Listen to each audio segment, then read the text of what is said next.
So hello all the students. Welcome to Step Up Academy. I'm Samit Tripathi, your social science educator and all the class 10 students. आज इस video से हम start करने जा रहे हैं हमारे हिस्ट्री का chapter number 1 that is rise of nationalism in Europe.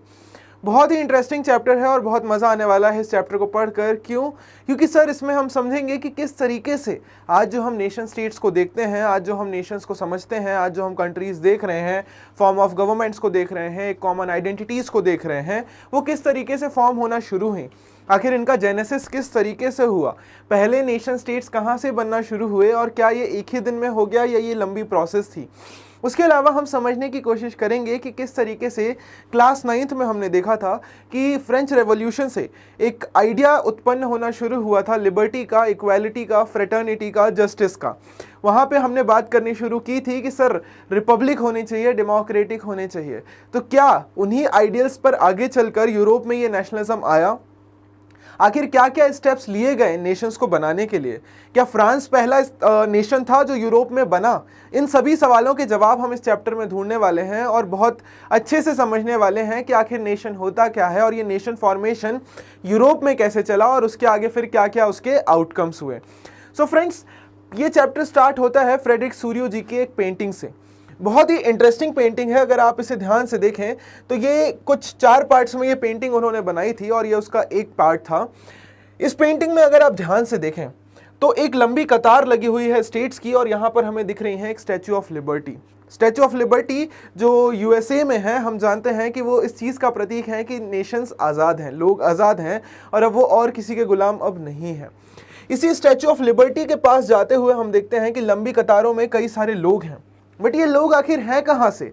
तो आप अगर इनके फ्लैग्स पर फोकस करेंगे तो आपको समझ आएगा कि ये लोग अलग अलग स्टेट्स, अलग अलग नेशंस को, जो अभी तक नेशन बने नहीं हैं, उनको रिप्रेजेंट कर रहे हैं।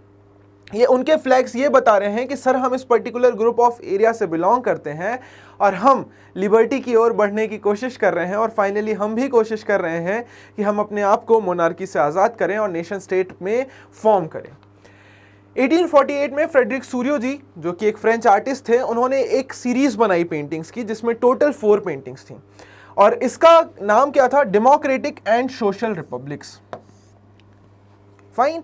Artist of the time of the French revolution personified liberty on a female figure. हम ये भी जानते हैं कि सर लिबर्टी, इक्वालिटी, फ्रेटर्निटी ये सारे एक एब्स्ट्रैक्ट आइडियाज़ हैं, बट इनको ह्यूमन फॉर्म में प्रेजेंट करना शुरू किया गया फ्रेंच रेवोल्यूशन से। और जैसा कि आप इस इमेज में देख पा रहे हैं कि सर लिबर्टी को एक इमेज के फॉर्म में शो किया गया है। आप जानते हैं यूएसए में स्टैचू ऑफ लिबर्टी है भी। तो सर लिबर्टी अपने आप में कोई इंसान नहीं है, वो जस्ट एक एब्स्ट्रैक्ट आइडिया है। जैसे कि हम बात करते हैं कि भारत माता, ऐसी कोई माता नहीं है या ऐसी कोई देवी नहीं है, लेकिन एक एब्स्ट्रैक्ट फॉर्म उनको प्रोवाइड कराने के लिए, ताकि हम उनसे और एफिनिटी फील कर पाएँ, उनको और अच्छे से समझ पाएँ, अपने नज़दीक जान पाएँ, हम उन्हें एक ह्यूमनली फॉर्म दे देते हैं। So same was the case जहाँ पर इन सारे एब्स्ट्रैक्ट आइडियाज़ को एक ह्यूमनली फॉर्म दिया गया। सूर्यो जी का जो ये विजन था, ये यूटोपियन विजन था। आखिर यूटोपियन का मतलब क्या होता है सर? एक ऐसा स्टेट या ऐसा गवर्नमेंट जहाँ पर सारी चीज़ें ऑनलाइन हो, कोई भी करप्शन नहीं हो, कोई भी बुरी प्रैक्टिसेस नहीं हो एंड हर व्यक्ति सही काम कर रहा हो और सारी चीज़ें अच्छे से चल रही हों। तो सूर्यो जी इस पेंटिंग में ये बताना चाहते हैं कि सर मैं एक यूटोपियन स्टेट प्रेजेंट करना चाहता हूँ जहाँ पर लोग किसी एम्पायर, किसी मोनार्क के अंडर नहीं है, rather they are now tied to a common identity of a nation. इसका मतलब क्या है कि sir the world is grouped into a different nations. जैसे कि आज हम देखते हैं कि सर वर्ल्ड जो है वो अलग अलग कंट्रीज में डिवाइडेड है और हर कंट्री की अपनी एक डिस्टिंक्ट आइडेंटिटी है, हर कंट्री का एक डिस्टिंक्ट कल्चर है, हर कंट्री का एक डिस्टिंक्ट लाइफस्टाइल है। पहले ऐसा नहीं था। क्यों? क्योंकि पहले जो पूरा वर्ल्ड था वो छोटे छोटे किंगडम्स और एम्पायर्स में डिवाइडेड था, जहाँ पर एक राजा अपनी प्रजा पे रूल कर रहा था और उसमें कभी भी बदलाव हो सकता था। So the number of people जो एक पर्टिकुलर कल्चर से बिलोंग कर रहे हैं, वो किस पर्टिकुलर एरिया में रह रहे हैं, ये भी डिफाइन नहीं होता था। ना कोई डिफाइंड बाउंड्री थी, ना कोई कस्टम था, ना कल्चर था, ना कोई कॉमननेस थी या एक नेशनल फीलिंग थी कि सर हम एक पर्टिकुलर नेशन से बिलोंग करते हैं। बस उस टाइम पे लोगों की एक ही आइडेंटिटी थी कि सर हम एक प्रजा हैं, जो अपने राजा के बदलने के साथ हम भी बदल जाते हैं। बट धीरे धीरे करके इसी आइडेंटिटी को कंसोलिडेट करने के लिए जो एक लंबा रास्ता हमने चुना और फ्रेंच रेवोल्यूशन से वो संघर्ष हमने चालू किया, अल्टीमेटली हम देखते हैं कि नेशन स्टेट्स का फॉर्मेशन होना शुरू हुआ। अब एम्पायर्स धीरे धीरे करके नेशंस में कन्वर्ट होना शुरू हो गए और प्रजा जो कि पहले सब्जेक्ट थी अब वो धीरे धीरे करके सिटीजन्स में कन्वर्ट होने लगी और अब उनकी एक कॉमन आइडेंटिटी है, एक कॉमन कल्चर है और उनके पास अपने खुद के नेशन के अंदर कुछ फंडामेंटल राइट्स हैं, कुछ फंडामेंटल ड्यूटीज हैं। अगर इस फोटो में हम ध्यान दें तो इस प्रोसेशन को लीड कर रहे हैं Switzerland, United states, France and Germany. अगर आप ध्यान से देखें तो यूएसए, स्विट्जरलैंड आगे निकल चुके हैं, फ्रांस और जर्मनी इस कतार में पीछे हैं। इसका मतलब क्या है कि सर यूएसए और स्विट्जरलैंड ऑलरेडी फ्री हो चुके हैं, वो ऑलरेडी लिबर्टी को अटेन कर चुके हैं, whereas Germany and France they are still on the way. वो उस कगार पर खड़े हैं जहां पर वो कोशिश कर रहे हैं कि खुद को एक नेशन स्टेट स्टैब्लिश कर सकें। हम जानते हैं कि फ्रांस में फ्रेंच रेवोल्यूशन 1789 से शुरू हुआ था, हमने क्लास 9th में इसके बारे में बात की है और हमने ये भी देखा था कि उसके मेन आइडियल्स थे कि सर मोनार्की को खत्म करके रिपब्लिक स्टैब्लिश करना, खुद को एक नेशन स्टेट बनाना। ये पेंटिंग आई है 1848 में और अभी तक फ्रांस रिपब्लिक नहीं बना है। तो इस चीज़ के बारे में भी हम आगे डिस्कस करेंगे कि आखिर क्या क्या सीरीज ऑफ इवेंट्स हुए, क्या क्या चेंजेस हुए थे फ्रांस में। सो आई होप आप इस पेंटिंग का एक इम्पैक्ट समझ पा रहे होंगे, आप इस पेंटिंग का एक महत्व समझ पा रहे होंगे कि ये एक सिंबलाइज्ड काइंड ऑफ पेंटिंग है जहाँ पर पेंटर ये दर्शाना चाहते हैं कि अलग अलग नेशन स्टेट्स वो खुद को as an independent nation state establish करना चाहते हैं और राजा के रूल को ख़त्म करना चाहते हैं। From the heavens above, Christ, saints and angels gaze upon the scene. They have been used by artists to symbolize fraternity among the nations of the world. और अगर आप इस पेंटिंग को ध्यान से देखेंगे तो ऊपर से सारे देवी देवता जो एंजल्स हैं वो सब इनके ऊपर अपनी ब्लेसिंग्स दे रहे हैं और क्या कह रहे हैं कि ठीक है, आप अपने आप को एक नेशन स्टेट में कंसोलिडेट कीजिए और एक भाईचारे के साथ रहिए, अपने बीच में झगड़ा खत्म कीजिए और जो ये एम्पायर और किंगडम्स का डिवीजन है उसको खत्म करके नेशन स्टेट में कंसोलिडेटेड आइडेंटिटी बनाइए और एक दूसरे की आइडेंटिटी की रिस्पेक्ट कीजिए। So sir this was the whole idea of the rise of nationalism in Europe. जो फ्रेडरिक सूरियो जी की ये पेंटिंग है कि सर 19th सेंचुरी का जो पूरा एरा है उसमें यही सारी चीज़ें हमें देखने को मिलेंगी और इन्हीं सारी चीज़ों के ऊपर हम डिस्कशन करेंगे कि आखिर किस तरीके से नेशन स्टेट्स का फॉर्मेशन इस पूरे समय में हो रहा है।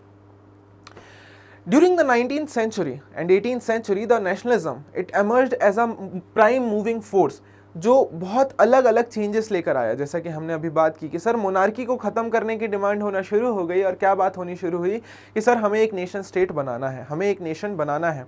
अब आखिर एक एम्पायर और नेशन में अंतर क्या है? सर एम्पायर की बाउंड्रीज डिफाइंड नहीं है, एम्पायर में कोई भी डिफाइंड रूलर नहीं है।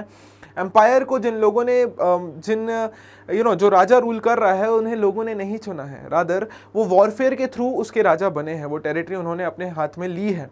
और ज़रूरी नहीं है कि जो एक एम्पायर का किंग होगा वो वहाँ के लोगों के कस्टम या कल्चर से ही बिलोंग करता होगा, वेयर एज नेशन स्टेट में जो सारे लोग रह रहे होते हैं वो आपस में एक वननेस और एक कॉमननेस शेयर करते हैं, एक कॉमन पास्ट शेयर करते हैं, एक कॉमन ग्लोरी शेयर करते हैं।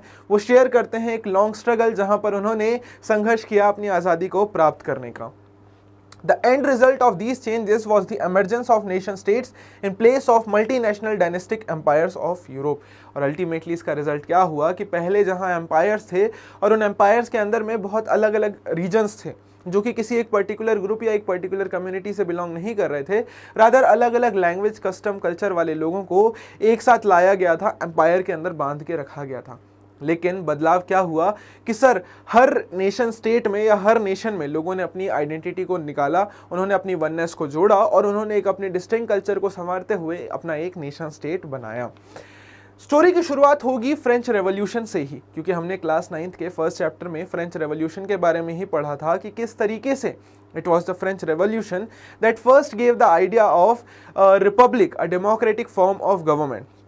तो जहां से हमने स्टोरी छोड़ी थी वहीं से अगर शुरू करें तो सबसे पहला नेशनलिज्म का जो क्लियर एक्सप्रेशन हमारे पास देखने को मिलता है वो फ्रेंच रेवोल्यूशन ही है, बिकॉज उस पूरे रेवोल्यूशन के आइडियल्स ही यही थे कि हमें मोनार्की खत्म करनी है एंड रिपब्लिक स्टैब्लिश करनी है। और फ्रेंच रेवोल्यूशन के बाद ही हमने देखा कि there was a transfer of power, there was sovereignty, संप्रभुता, सेल्फ रूल, कि जहां पर मोनार्की से ट्रांसफर होकर पावर किसको दे दी गई थी? A group of French citizens को। अब क्या सिर्फ एक पावर दे देना ही लोगों को इनफ मेजर था? No sir, it was not enough. ज़रूरी है कि हम अपने बीच में एक कॉमन कल्चर, एक कॉमन कस्टम और इन सब से ऊपर उठकर एक कॉमन आइडेंटिटी को एस्टैब्लिश करें। अगर मैं आपको एक छोटा सा एग्जांपल दूं कि हम भारत में ही रह रहे हैं और भारत के अंदर ही कई सारे राज्य हैं, कई सारी यूनियन टेरिटरीज हैं। अब हर राज्य की अपनी अलग भाषाएं हैं, अपनी अलग बोलियां हैं, अपने अलग ड्रेस फॉर्म्स हैं, अपने अलग फूड हैं, अपने अलग कस्टम कल्चर्स हैं, अपने अलग फेस्टिवल्स हैं। सर, भारत तो बहुत डाइवर्स है, फिर हम इसमें वननेस कैसे लेकर आ सकते हैं? हम कैसे कह सकते हैं कि भारत एक कंसोलिडेटेड नेशन है? फ्रेंड्स, वी नो कि हमारे भारत में कुछ ऐसी चीज़ों को हम फॉलो करते हैं जिनको पूरे भारत में एक साथ हम रिस्पेक्ट करते हैं। जैसे कि हम बात करें हमारे नेशनल एंथम के बारे में, अब पूरे भारत में कहीं भी चले जाइए, जन गण मन ही हमारा नेशनल एंथम है।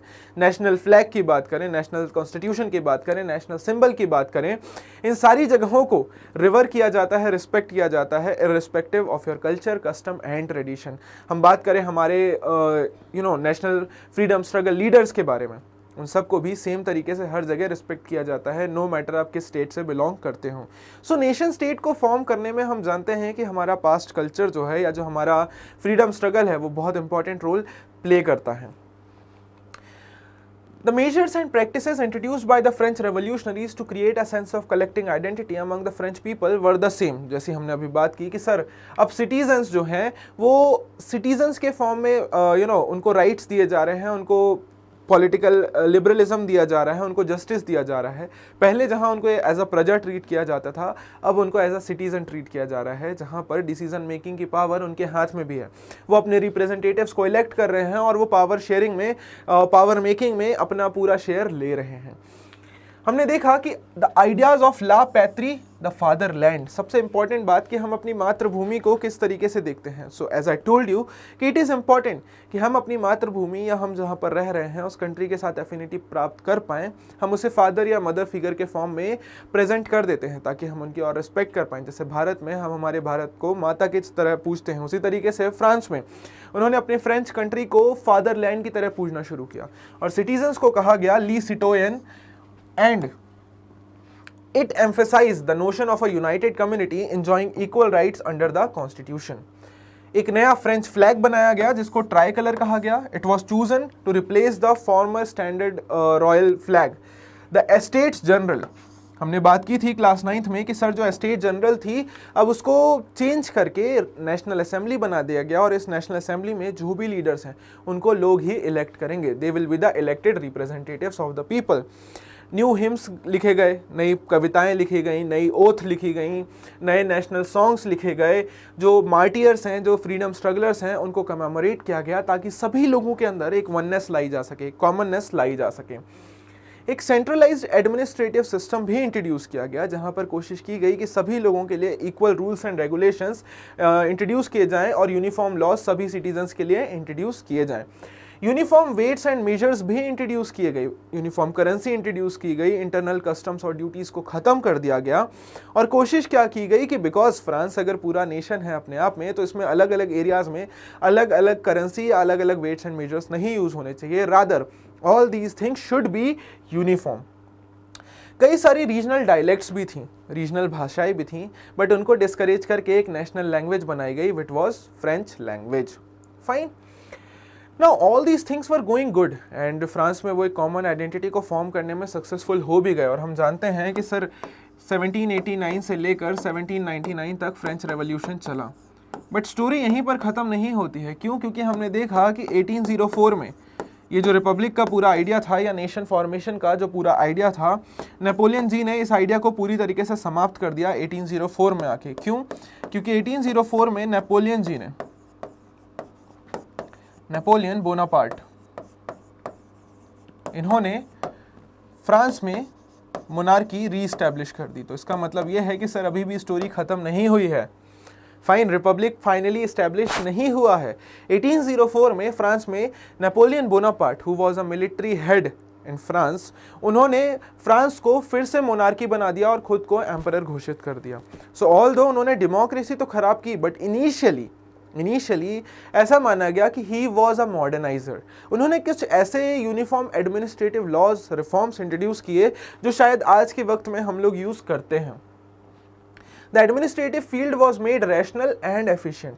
और इसी को रैशनल और एफिशिएंट बनाने के लिए नेपोलियन जी ने 1804 में ही द सिविल कोड ऑफ 1804, या फिर जिसको नेपोलियनिक कोड भी कहा जाता है, उसे इंट्रोड्यूस किया। और what was this code? Actually it was a set of rules and regulations जो एडमिनिस्ट्रेशन में यूनिफॉर्मली यूज होंगे। इसका मतलब ये नहीं कि हम सोसाइटी में किसी भी तरीके से डिवीजन यूज करेंगे या सोसाइटी को डिवाइडेड रखेंगे, नहीं, सब लोग इक्वल होंगे। It did away the privileges based on birth, कि सर जो डिफरेंट एस्टेट्स को प्रिविलेजेस मिलते थे बर्थ के बेसिस पे, वो सारे खत्म हो गए।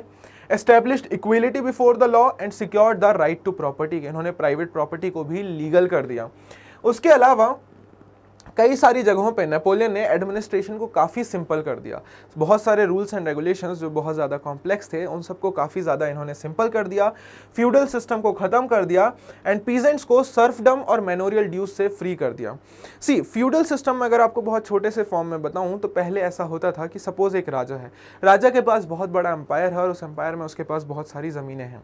राजा जनरली क्या करता था कि अपने अंडर में कई सारे वजाल्स को असाइन करता था वो लैंड को डिवाइड करके अलग अलग छोटे छोटे लैंड मास्टर्स बनाकर उनके बीच में लैंड डिवाइड कर देता था। उन्हें क्या कहा जाता था? सर, वजाल्स। और इसी सिस्टम को क्या कहा जाता है? Sir, feudal system. बेसिकली राजा अपनी एडमिनिस्ट्रेशन और बाकी सिस्टम सेंटर में देख रहा है, लेकिन बाकी जो पूरा एरिया है उसमें उन्होंने बहुत अलग अलग प्रकार के लोगों को लैंड देकर उन्हें कह दिया कि आप इस एरिया का एडमिनिस्ट्रेशन देखिए, आप यहाँ से एग्रीकल्चर करवाइए, टैक्स कलेक्ट कीजिए और हमें एक शेयर ऑफ टैक्स दीजिए। ओके सर, अब इससे प्रॉब्लम क्या हुआ कि राजा तो अपनी ड्यूटी से विमुक्त हो गए। अब जिस व्यक्ति को लैंड दिया गया है वो वहां पर जाकर लैंडलॉर्ड बन गया और उसने क्या करना शुरू किया कि जो वहां पे ऑलरेडी पीजेंट्स थे, अब तो लैंड उन पीजेंट्स को बिलोंग करती नहीं है, उन पीजेंट्स के पास कोई भी लैंड नहीं है, तो उन पीजेंट्स को सर्फ में कन्वर्ट कर दिया गया, बंधुआ मजदूर बना दिया गया और उन्हें फोर्स किया जाने लगा कि आप फ्री ऑफ कॉस्ट हमारे लिए काम करिए, आप मेरे इसी पर्टिकुलर एरिया के अंदर रहेंगे, इसी के अंदर काम करेंगे और यहीं पे जो भी चीज़ें आपको चाहिए वो सब हम आपको प्रोवाइड करेंगे। So the area which was given to a lord और a vassal, it was known as manor, and उसी में जो ये सर्फ होते थे, इनसे जो भी ड्यूज लिए जाते थे, इसे मैनोरियल ड्यूज कहा जाता था। So this was the basic idea about the feudal system. लेकिन नेपोलियन ने इन सारे फ्यूडलिज्म और फ्यूडल सिस्टम से रिलेटेड ड्यूज, टैक्सेस और जो भी सारी चीज़ें थी उन सबको अबॉलिश कर दिया। टाउन्स में भी गिल्ड रिस्ट्रिक्शंस बहुत ज़्यादा थे। गिल्ड क्या था कि सर, टाउन्स में there were certain craft groups जो एक पर्टिकुलर क्राफ्ट का पूरा ओनरशिप लेकर रखते थे और किसी भी नए बिजनेसमैन को उसमें एंटर नहीं होने देते थे।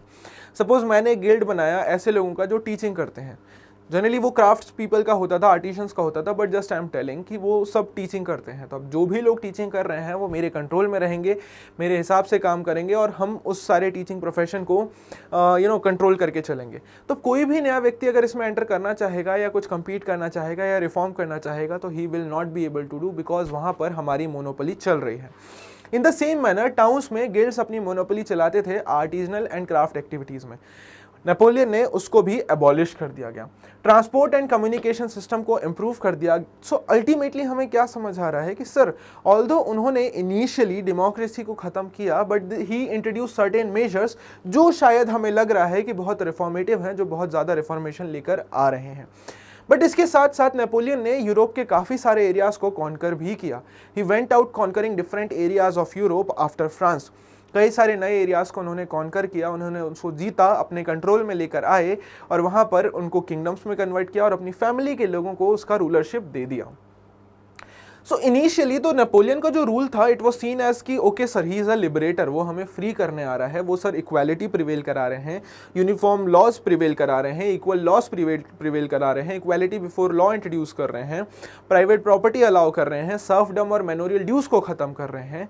But no sir, this is not the whole story. Along with these उनके कुछ ऐसे मेजर्स थे जो बहुत ज़्यादा सप्रेसिव थे। जैसे कि हम बात करें कि लोगों की फ्रीडम ऑफ स्पीच वो छीनने लग गई उनसे, लोगों के एक जो आइडेंटिटी है वो उनसे छीनने लग गई। टैक्सेशन बहुत तेजी से बढ़ना शुरू हो गया, सेंसरशिप लागू करनी शुरू कर दी and forced conscription in the French armies. कि सर, नेपोलियन के आने से एडमिनिस्ट्रेटिव रिफॉर्म्स तो अच्छे हुए, लेकिन उनसे उनकी फ्रीडम छीन ली गई, उनसे उनकी लिबर्टी छीन ली गई, उनसे उनकी फ्रीडम ऑफ एक्सप्रेशन छीन लिया गया, प्रेस पर सेंसरशिप लगा दिया गया, टैक्सेशन बहुत तेजी से बढ़ा दिया। एंड बिकॉज मैंने अभी बताया कि नेपोलियन बहुत लार्ज स्केल में अपनी आर्मीज का एक्सपांशन कर रहे थे, दैट इज़ वाई उनको ज़रूरत थी कि आर्मी में ज़्यादा से ज़्यादा लोग इन्वॉल्व हों, और उन्हीं लोगों को इन्वॉल्व करने के लिए उन्हें ज़्यादा से ज़्यादा सोल्जर्स चाहिए थे। तो सोल्जर्स वो फोर्सफुली कॉन्स्क्रिप्ट किए जाते थे। कॉन्स्क्रिप्शन का मतलब होता है कि फोर्सफुली लोगों को आर्मी में भर्ती करना वॉर लड़ने के लिए। एंड बिकॉज नेपोलियन ने ये सारे प्रैक्टिसेस अपनाने शुरू किए, तो इनिशियली जो उनका रूल एक रिफॉर्मेटिव रूल लग रहा था, वो धीरे धीरे करके रिप्रेसिव रूल बनना शुरू हो गया, और लोगों ने नेपोलियन के रूल को हेट करना शुरू कर दिया। और यहीं से हम बात करेंगे स्टोरी की, जहां पर making of nationalism in Europe होना शुरू हो जाता है। मिड 18th सेंचुरी यूरोप को अगर आप समझने की कोशिश करेंगे तो आप ये समझेंगे कि यहाँ पर जो आज हम जर्मनी, इटली और ऑस्ट्रिया, ये सारी जगहें, या स्विट्ज़रलैंड हम देखते हैं, ये उस तरीके से पहले नहीं थे। They were divided into kingdoms, duchies and cantons. अगर मैं आपको एक छोटा सा एग्जांपल दूं कि suppose sir this is present day Germany, तो ये एक यूनिफॉर्म कंट्री है, हम जानते हैं नंबर ऑफ स्टेट्स है, यूनिफॉर्म गवर्नमेंट है, बट पहले ऐसा नहीं था सर। अगर ये जर्मनी है तो जर्मनी भी अपने आप में बहुत सारे पार्ट्स में डिवाइडेड था, जहां पर छोटे छोटे रूलर्स रूल कर रहे हैं, और हर एक रूलर की अपनी एक अलग आइडेंटिटी है, हर एक रूलर की अपना एक अलग कस्टम है, और हर एक रूलर का अपना अलग एक कल्चर है, वो अलग लैंग्वेज से बिलोंग करता है, वो अलग ट्रेडिशंस को फॉलो करता है। So there is no uniformity. Although यहाँ पर जर्मन पीपल भी हैं, लेकिन वो डिवाइडेड है, like all these areas Germans हैं, बट एक जगह पे सर इंग्लिश पीपल रूल कर रहे हैं, एक जगह पे डच रूल कर रहे हैं, एक जगह पे सर ब्रिटिश रूल कर रहे हैं, एक जगह पे सर फ्रेंच रूल कर रहे हैं। So sir although German nation है और जर्मन कल्चर भी है, बट उनको रूल कौन कर रहा है सर? बहुत अलग अलग प्रकार के राजा, छोटे छोटे किंगडम, डचीज, कैंटन्स, इन्हीं डिविजन्स को कहा गया था, डचीज, कैंटन्स, किंगडम्स, फाइन। और उनके रूलर्स की अपनी खुद की ऑटोनॉमस टेरिटरीज होती थी। जैसे मैं बात करूं कि ईस्टर्न और central Europe it were under autocratic monarchies with in the territories of which live diverse people, कि सर ईस्टर्न और सेंट्रल यूरोप जो था वहाँ पर ऑटोक्रेटिक मोनार्की थी। ऑटोक्रेटिक मोनार्की का मतलब कि सर वहाँ पे ऐसे राजा थे जो किसी की सुनना ही नहीं चाहते थे, वो सिर्फ अपना राज चलाना चाहते थे, अपना किंगशिप चलाते थे, लोगों को कोई राइट्स नहीं दिए जाते थे, लोगों की नीड्स और डिमांड्स पर भी कोई ध्यान नहीं दिया जाता था। एंड वेरी इंपॉर्टेंट थिंग कि वहाँ पे कोई एक सिंगल ग्रुप ऑफ पीपल नहीं रह रहे हैं, रादर अलग अलग ग्रुप ऑफ पीपल रह रहे हैं। जैसे मैं आपको बताऊं कि अगर हमारे यहाँ का एक राजा बाहर निकल कर बाकी एरियाज को कॉन्कर करने जा रहा है, तो वो बांग्लादेश के एरिया को कॉन्कर कर रहा है, श्रीलंका के एरिया को कॉन्कर कर रहा है, नेपाल के एरिया को कॉन्कर कर रहा है।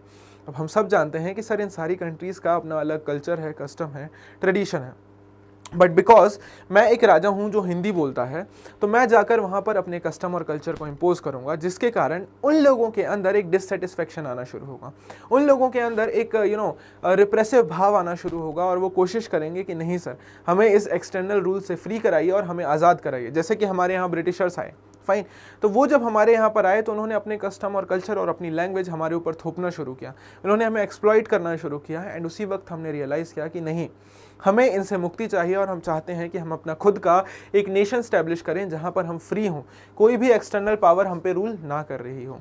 Same was the case in Europe sir at that time, कि सर अलग अलग मोनार्कीज तो हैं, अलग अलग राजा तो हैं, बट राजा का अपना अलग आइडेंटिटी है, अलग बिलोंगिंग्स है, वो अलग कस्टम से है, लेकिन उसने बहुत सारे अलग अलग एरियाज़ को कॉन्कर करके अपने अंडर, अपने एम्पायर के अंडर रखा हुआ है, और वो उन सारे लोगों को रिप्रेस करता है जिनके कस्टम और कल्चर उस राजा से अलग हैं।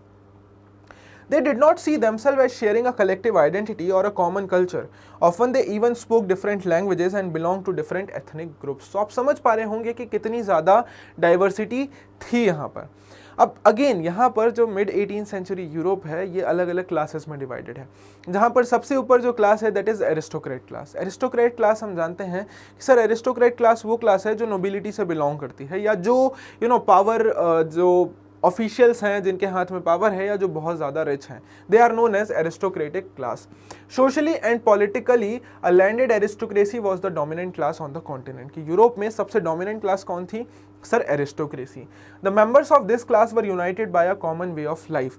वो फ्रेंच लैंग्वेज का यूज़ करते थे, उनका रहन सहन काफ़ी ऊंचे प्रकार का था, उनका लाइफस्टाइल बहुत ही अलग था कॉमन पीपल से, और उनके अंडर में कई सारी ज़मीनें थी। ये एरिस्टोक्रेसी कौन है सर? वही है जिसको राजा ने ज़मीनें दे रखी हैं, फाइन, जिनके अंडर में लार्ज अमाउंट ऑफ ज़मीनें हैं, और जो उस ज़मीन पर सर्फ से एग्रीकल्चर करा के टैक्स कलेक्ट करते हैं, and now they are becoming very rich. They spoke French for the purpose of diplomacy and high society. Their families were often connected by ties of marriage. But the important point is कि sir ये जो aristocracy है ये numerically बहुत कम थी. It was only 10% of the population. जो 90% population थी वो किसकी थी sir? It was of the peasants. Fine. यही वो समय है जब मिड 17th सेंचुरी की मैं बात कर रहा हूँ, तो आप ध्यान दें कि मिड 17th सेंचुरी या मिड 18th सेंचुरी 1750s का जो टाइम है, this is the time period of industrialisation in Britain. Fine, this was the time of industrialisation in Britain. और 1750s से वो पूरे यूरोप में फैलना तो नहीं शुरू हुआ, बट ये स्टार्ट हुआ ब्रिटेन से, और हम देखते हैं इट वाज ओनली आफ्टर 1800 कि यूरोप के बाकी एरियाज में ये इंडस्ट्रियलाइजेशन फील होना शुरू हुआ, या इंडस्ट्रीज का ग्रोथ होना शुरू हुआ। In western and central parts of the Europe, the growth of industrial production and trade meant the growth of towns and the emergence of commercial class whose existence was based on the production for the market. अब जब industrialisation होना शुरू हुआ तो आप जानते हैं कि इंडस्ट्रियलाइजेशन में बेसिकली जो पूरा प्रोडक्शन है वो बहुत लार्ज स्केल में हो रहा है, और वो इंडस्ट्रीज़ में हो रहा है। तो जैसे जैसे इंडस्ट्रीज़ का ग्रोथ होना शुरू हुआ बाकी सारे यूरोप्स में, मेनली वेस्टर्न और central parts of the Europe, तो यहाँ पर एक मिडिल क्लास का ग्रोथ होना शुरू हुआ। यहाँ पर एक मिडिल क्लास का ग्रोथ होना शुरू हुआ। Like the working class, the middle class made up of industrialists, businessmen and professionals. जैसे जैसे टाउन्स का ग्रोथ होना शुरू हुआ तो उसी के साथ साथ मिडिल क्लास का भी ग्रोथ होना शुरू हुआ। और ये मिडिल क्लास कौन थी सर? ये एजुकेटेड क्लास थी। Fine, the middle class it was educated one. ये पढ़े लिखे लोग थे, बिजनेसमैन थे, प्रोफेशनल्स थे, थोड़े रिच पीपल थे। इनको पता था नए आइडियाज़ के बारे में, because they were educated, they were aware of the ideas of democracy, liberty, equality, fraternity, जो फिलोसफर्स काफ़ी लंबे वक्त से पढ़ाते आ रहे थे। सो इस मिडिल क्लास ने ही ये डिमांड करना शुरू किया कि सर हमें नेशनल यूनिटी चाहिए, अब हमें अपनी खुद की एक आइडेंटिटी को एस्टैब्लिश करना है, अब हम सब्जेक्ट बन के नहीं रह सकते हैं, हमें रहना है सिटीज़न बनकर। ज़रूरत है कि हम अपना खुद का एक नेशन एस्टैब्लिश करें और अपने खुद के कस्टम और कल्चर को फॉलो करें, अपना कॉन्स्टिट्यूशन बनाएं और एक ऐसी गवर्नमेंट बनाएं जहां पर सारे रूलर्स हमारे द्वारा ही इलेक्टेड होंगे। There should be no outsider who is ruling us. इन्होंने ये भी बात करनी शुरू की कि सर ये जो एरिस्टोक्रेसी है या जो नोबिलिटी है, इनके प्रिविलेजेस को जल्द से जल्द ख़त्म करना है और कोशिश करना है कि हम सोसाइटी में इक्वालिटी इस्टेब्लिश करें, हर एक सिटीज़न को इक्वल राइट्स दें, इक्वल लॉज बनाएं, यूनिफॉर्म लॉज बनाएं और सारी पावर सिटीजन्स के हाथ में ही दें, ताकि लोगों का एक्सप्लॉयटेशन धीरे धीरे कर ख़त्म होना शुरू हो जाए। एक नई आइडियोलॉजी इसी वक्त में जन्म ले रही थी, that was the idea of liberal nationalism. अगर हम लिबरलिज्म को समझने की कोशिश करें तो लिबर्टी या लिबरलिज्म का बेसिक मीनिंग होता है freedom. Fine, liberalism in the early 19th century stood for the freedom of individual, as I told you, and equality for all before the law and according to the new middle class। कि sir liberty का मतलब क्या होगा या liberal nationalism का मतलब क्या होगा? That we want freedom for every individual and equality before law. Basically इस लिबरलिज्म या लिबरल टर्म का जो रूट है वो हमें देखने को मिलता है लैटिन वर्ड से लिबर, दैट मीन्स फ्री। ये लिबरलिज्म जो टर्म आया है वो लैटिन टर्म लिबर से आया है, जिसका मतलब होता है फ्री। लिबरलिज्म को बेसिकली वो तीन एस्पेक्ट्स में बात कर रहे थे, political liberalism, economic liberalism, social liberalism. Political liberalism में उनका मेन डिमांड ये था कि सर सभी लोगों को इक्वल सफरेज राइट्स मिलना चाहिए। What does suffrage means? Sir equal voting rights सभी लोगों को मिलना चाहिए, irrespective of the property, irrespective of the gender. Because हमने देखा है कि सर नेशनल असेंबली भी जो बनी थी फ्रांस में 1791 में, उन्होंने भी इक्वल राइट्स सबको नहीं दिए थे, राइट? वोटिंग राइट्स, विमेन और जो लोग टैक्स पे नहीं कर रहे हैं, they were not given the equal voting rights. But political liberalism में वो क्या डिमांड कर रहे हैं कि all the people should be given equal voting rights irrespective of their property and gender. वहीं पर हम बात करें कि नेक्स्ट वो ये डिमांड कर रहे हैं कि there should be a government that should be by consent, कि सर इक्वल वोटिंग राइट्स मिलनी चाहिए और ऐसी गवर्नमेंट का फॉर्मेशन होना चाहिए जहां पर लोग उस गवर्नमेंट को चुने और अपना कंसेंट दें। बिकॉज मोनार्की में जो राजा बनता है उसको कोई इंसान या कोई लोग नहीं चुन रहे हैं, वो अपने आप राजा बना है, इट इज़ हेरिडिटरी, उसने दूसरे राजा को हराया, नई टेरिटरी को अपने अंडर लिया। बट क्या ऐसा रूल हम अपने आप फॉलो करते हैं? बिल्कुल नहीं सर। हमारे यहाँ हर 5 साल में इलेक्शन होते हैं और लोग वोट करते हैं कि हमारा लीडर कौन होने वाला है।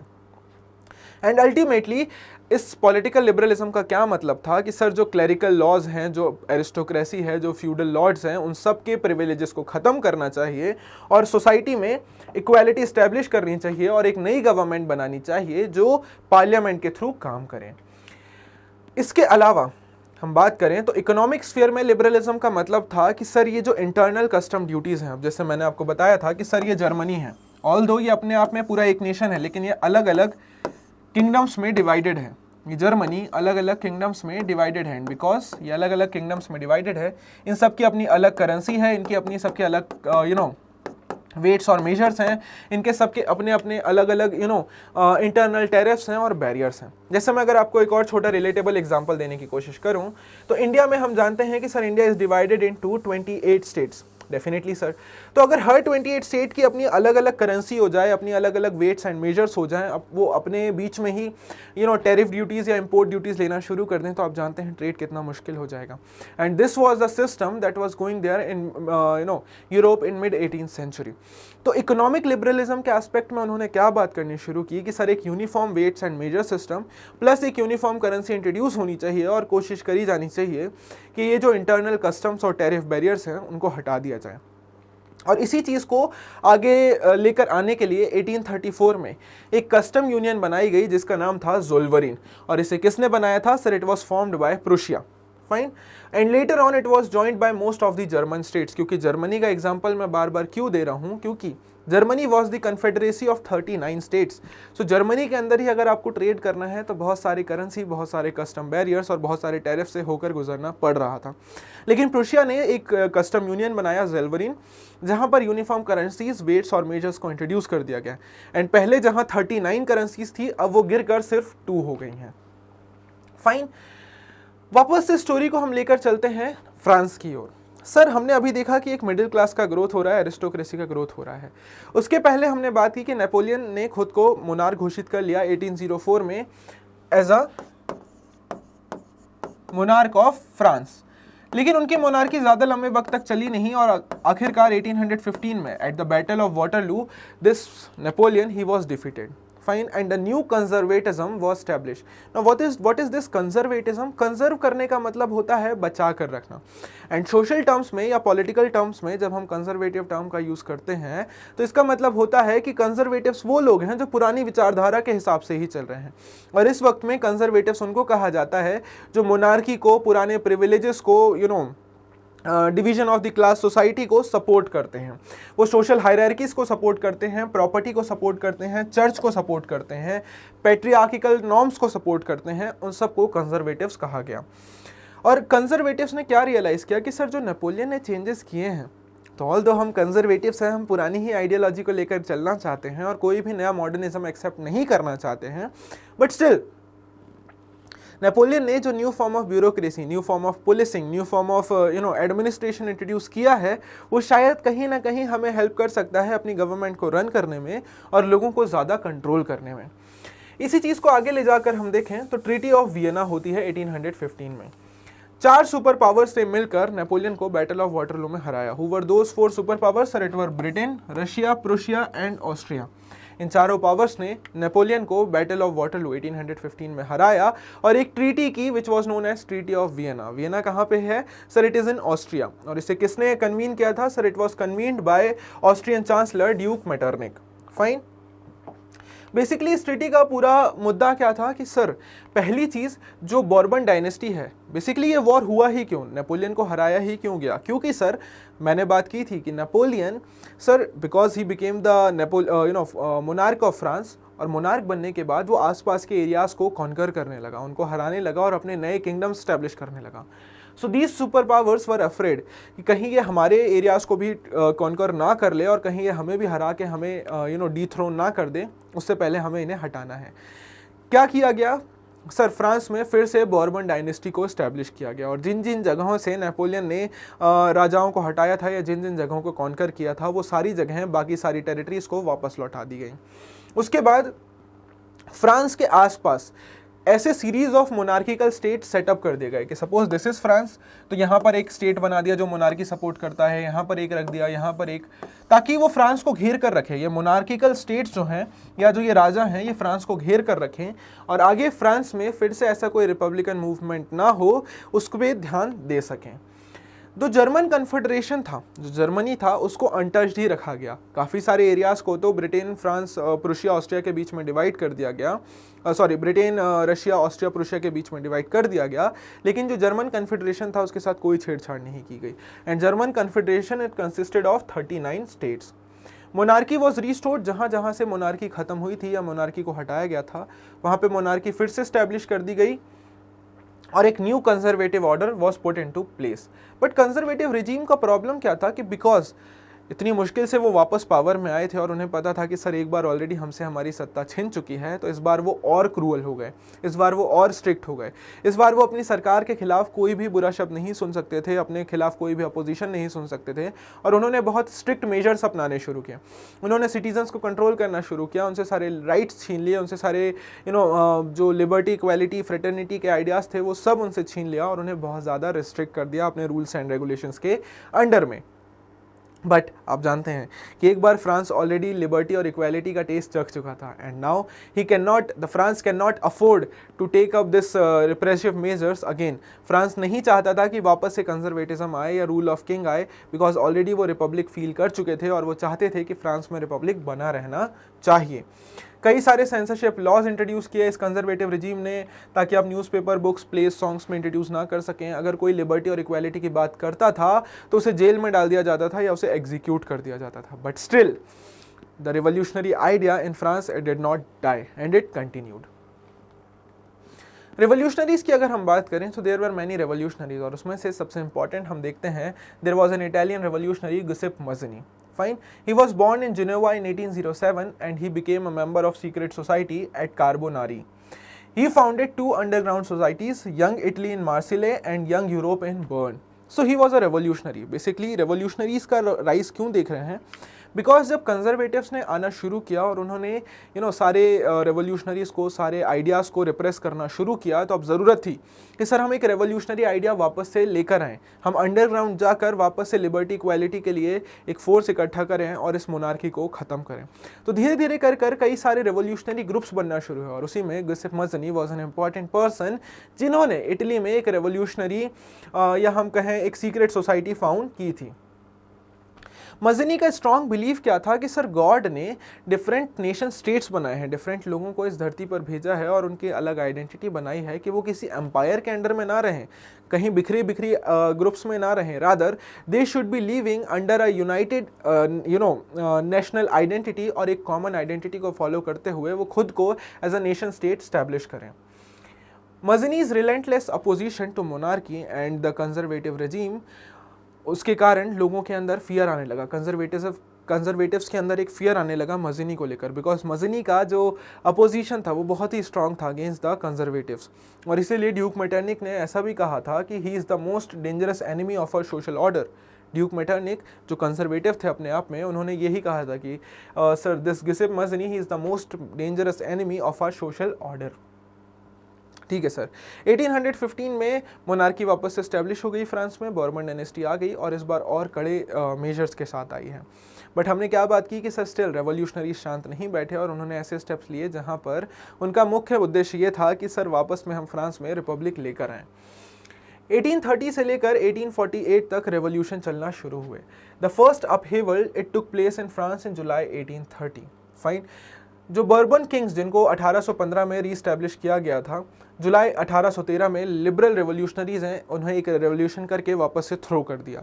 एट दिस टाइम अगर हम बात करें तो फ्रांस में कौन किंग थे? Sir he was Charles 10th। Charles 10th को लिबरल रेवोल्यूशनरीज ने 1830 में वापस से हटाया। जो मोनार्की स्टैब्लिश हुई थी, कंजर्वेटिव स्टैब्लिश हुई थी, उसको ख़त्म किया एंड किसको लेकर आए? Sir Louis Philippe. Although Louis Philippe he was also a monarch, but उन्होंने किस चीज़ के लिए अग्री किया कि सर मैं कॉन्स्टिट्यूशनल मोनार्की के लिए अग्री करता हूँ। कॉन्स्टिट्यूशनल मोनार्की का मतलब ये कि सर वन पर्सन के हाथ में सारी पावर नहीं होगी। फ्रांस में एक पार्लियामेंट होगा, एक कॉन्स्टिट्यूशन होगा और राजा भी उसी कॉन्स्टिट्यूशन को फॉलो करेगा। तो this Louis Philippe he also belong to the Bourbon dynasty, a part of Bourbon dynasty, and he was proclaimed as the new king. जब फ्रांस में 1830 में ये चीज़ हुई तो ड्यूक मेटरनिक जी ने बहुत अच्छे से रिमार्क किया that when France नीजेस the whole of Europe catches cold. इसका मतलब ये अगर फ्रांस से फिर से एक रेवोल्यूशन स्टार्ट हुआ 1830 से, तो इसका मतलब ये है कि पूरा यूरोप उससे अछूता नहीं रहेगा। और उनकी ये बात सच भी थी, क्योंकि हम देखते हैं कि जुलाई रेवोल्यूशन के बाद ब्रुसेल्स जो बेल्जियम का कैपिटल था, it was a part of Netherland. United Kingdom of Netherlands ने ज़बरदस्ती बेल्जियम को अपने साथ पकड़ कर रखा हुआ था, अपने कब्जे में लेकर रखा हुआ था। लेकिन बेल्जियम में एक अपराइजिंग होना शुरू हुई, जहां पर उन्होंने डिमांड करनी शुरू की, ब्रुसेल से जो शुरू हुई, उन्होंने डिमांड की कि अब हम यूनाइटेड किंगडम्स ऑफ नीदरलैंड का पार्ट नहीं रहेंगे और अब हम खुद को इंडिपेंडेंटली स्टैब्लिश करेंगे। इसी के वक्त हम देखते हैं प्रीटेक्स्ट में चल रहा था Greek war of independence. Basically Greece जो एरिया है वो पहले ओटोमन एम्पायर का एक एरिया था। अगर आप मैप में देखेंगे तो Greece was an area which was under the control of Ottoman empire from the 15th century.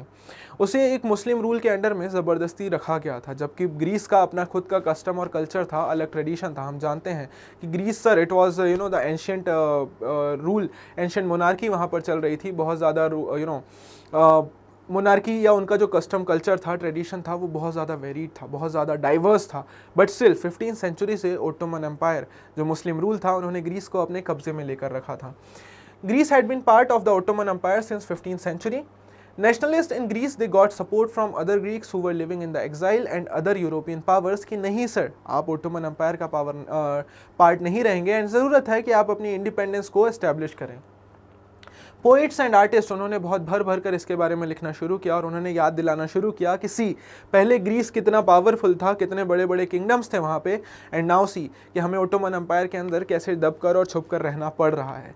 Finally ये ग्रीक वॉर ऑफ इंडिपेंडेंस काफ़ी लंबे वक्त तक चला और अल्टीमेटली ग्रीस को अपनी इंडिपेंडेंस मिली 1832 में बाय ट्रीटी ऑफ कॉन्स्टेंटिनोपल, जहाँ पर ओटोमन एम्पायर ने ग्रीस को इंडिपेंडेंट पार्ट घोषित कर दिया। तो आपने देखा कि 1830 से जो रेवोल्यूशनरी सीरीज़ होना शुरू हुई या रेवोल्यूशनरी वॉरफेयर होना शुरू हुआ, तो वो सिर्फ फ्रांस तक लिमिटेड नहीं था। धीरे धीरे करके वो सारे यूरोप में फैलने लगा एंड अल्टीमेटली इसका रिजल्ट हम देखेंगे कि 1848 तक आते आते एक और रेवोल्यूशन हुआ एंड जर्मनी और इटली इन्होंने भी इस रेवोल्यूशन में पार्ट लिया और खुद को इंडिपेंडेंट नेशन स्टेट स्टैब्लिश करने की कोशिश की। अब इसी टाइम में लिबरलिज्म के साथ साथ हम देखेंगे कि एक और नई आइडियोलॉजी है जो स्प्रेड होना शुरू हो रही थी and that was the idea of romanticism. Basically ये रोमांटिसिज्म है क्या? इट वाज एन आइडिया जिस पर मेन फोकस होता था कि सर आप लोगों के इमोशंस, लोगों की फीलिंग्स पे फोकस कीजिए, उनके भावों पर फोकस कीजिए rather than science and rational thinking और प्रैक्टिकलिटी। सो रोमांटिसिज्म का बेसिक आइडिया ये था कि romantic writers generally human emotions के ऊपर लिखते थे, ह्यूमन फीलिंग्स के ऊपर लिखते थे, ह्यूमन नेचर के ऊपर लिखना वो ज़्यादा पसंद करते थे। उनका मेन फोकस होता था वर्नाक्युलर लैंग्वेजेस के ऊपर। उनका ये मानना होता था कि सर अगर हमें कोई भी आइडिया इस्टेब्लिश करना है तो हमें कोशिश करनी है कि हम ऐसे लैंग्वेजेस में, ऐसे फॉर्म्स में लोगों तक पहुंचाएं जो वो इजीली समझ सकें। Because just imagine a situation कि मुझे डेमोक्रेसी या इक्वालिटी समझानी है किसी व्यक्ति को, तो अगर मैं किसी दूर दराज के इलाके या पिछड़े हुए इलाके में जाकर इंग्लिश में इसी चीज़ को समझाने की कोशिश करूंगा तो शायद वो उतने अच्छे से नहीं समझ पाएंगे। बट वहीं मैं अगर कोशिश करूंगा कि उनके लोकल लैंग्वेज में कुछ फोक सॉन्ग या फोक डांस के थ्रू या कुछ प्ले के थ्रू उन्हें ये आइडिया समझाऊँ, तो शायद वो इस आइडिया से खुद को ज़्यादा रिलेट कर पाएंगे। And same was the thing that was used by romanticist at this point of time कि नए romantic writers what they were trying to do, वो अब लोकल लैंग्वेज, वर्नाक्युलर लैंग्वेजेस में इन सारे आइडियाज़ को लिखने की कोशिश करना शुरू कर रहे थे। पुराने फोक लोर्स, पुराने फोक सॉन्ग्स, उनके जो पुराने कल्चर कस्टम से रिलेटेड सॉन्ग्स हैं, डांसेस हैं, प्लेज हैं, उनको वो आगे लेकर आने लगे, स्टोरीज़ को आगे लेकर आने लगे, ताकि जो लोग एक पर्टिकुलर कम्युनिटी से बिलोंग करते हैं या कल्चर से बिलोंग कर रहे हैं वो खुद की एक एफिनिटी को समझ सकें, वो खुद के क्लोजनेस को समझ सकें और वो आगे आकर इन आइडियाज़ को पहचानें और इसके लिए काम करें। अगर हम एग्जांपल लें पोलैंड के बारे में, तो सर लैंग्वेज का बहुत इंपॉर्टेंट रोल था पोलैंड के अंदर। हमने देखा कि शुरू से पोलैंड को बहुत ज़्यादा डिवाइड करके रखा गया था अलग अलग पावर्स के बीच में। Poland basically it was an independent part जहाँ के लोग पॉलिश लैंग्वेज बोलते थे। But initially in 18th century it was divided among Russia, Prussia and Austria. तो आप जानते हैं कि रशिया में रशियन लैंग्वेज बोली जा रही है, ऑस्ट्रिया में ऑस्ट्रियन एंड प्रुशिया में प्रुशियन, बेसिकली जर्मन लैंग्वेज बोली जा रही है। तो यहाँ पर कोई भी पॉलिश लैंग्वेज नहीं बोल रहा है या पॉलिश कल्चर को फॉलो नहीं कर रहा है।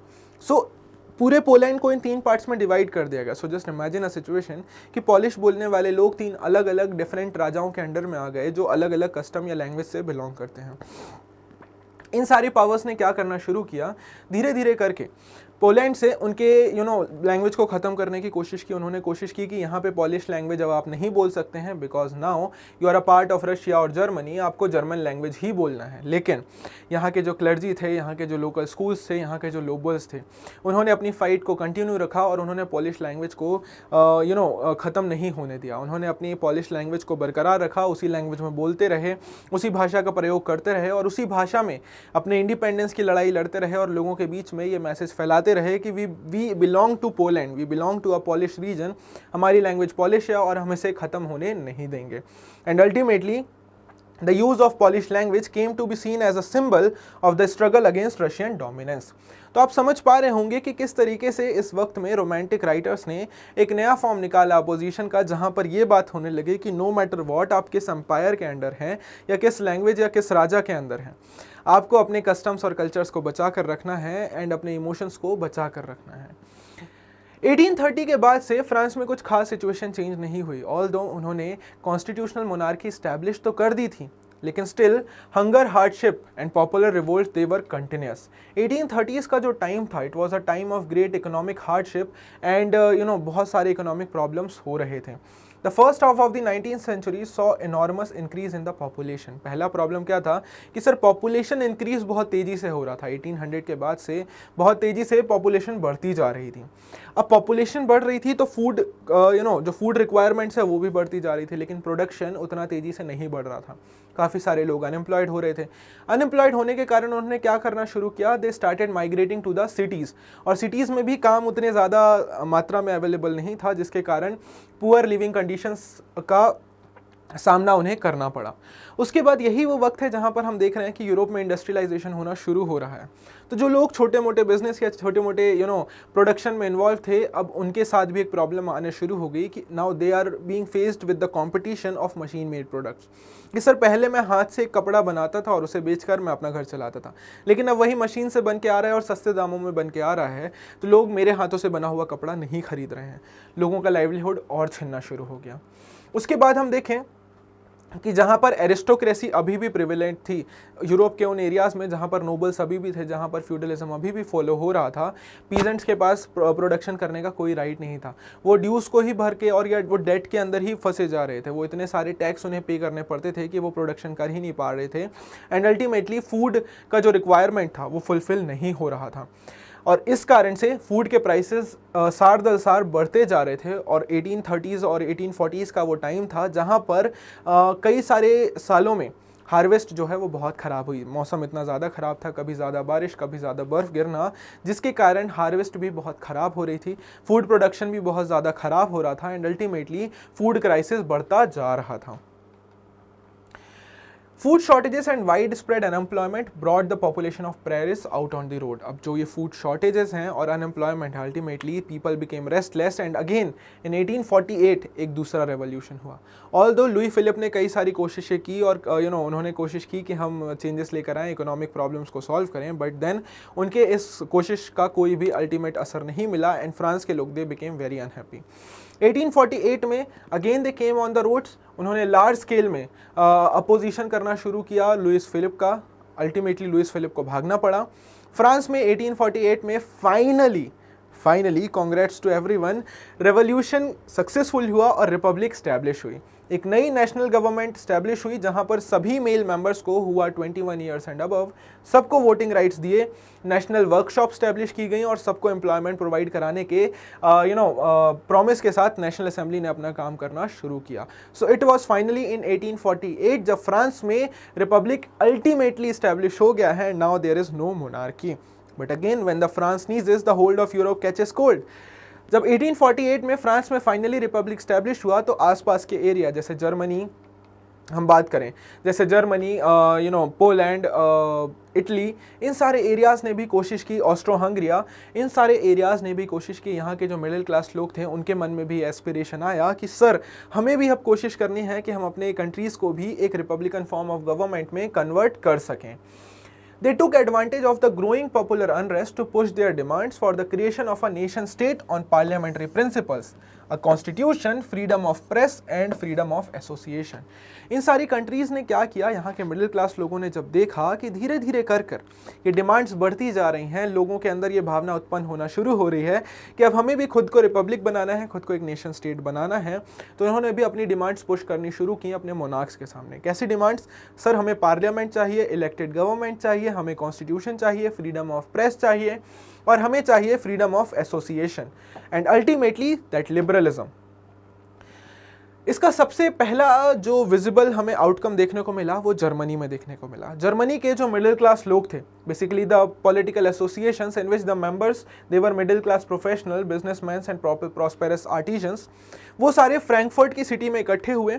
1848 में ही वो फ्रैंकफर्ट की सिटी में ही इकट्ठे हुए और उन्होंने एक नेशनल असेंबली बनाई which was called the German national assembly, और वहाँ पे ही एक पार्लियामेंट कन्वीन किया गया which was called Frankfurt parliament. Confuse नहीं होना है, जो पार्लियामेंट है इट इज़ फ्रैंकफर्ट पार्लियामेंट, और जो असेंबली है उसका क्या नाम है? All German national assembly. Assembly मतलब ग्रुप ऑफ पीपल जो इलेक्ट किए गए हैं, और पार्लियामेंट कहाँ पर है सर? वो फ्रैंकफर्ट में है। क्लियर?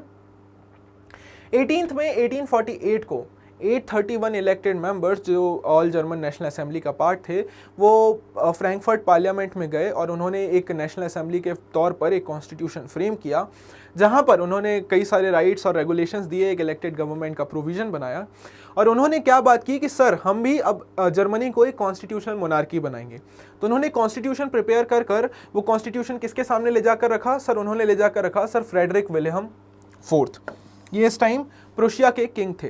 फ्रेडरिक विल्हेम फोर्थ के सामने ये प्रस्ताव रखा कि जैसे बाकी सारे नेशंस में हो रहा है, आप प्रुशिया में भी कॉन्स्टिट्यूशनल मोनार्की स्टैब्लिश कर दीजिए। But Frederick Wilhelm fourth he was hard core monarch.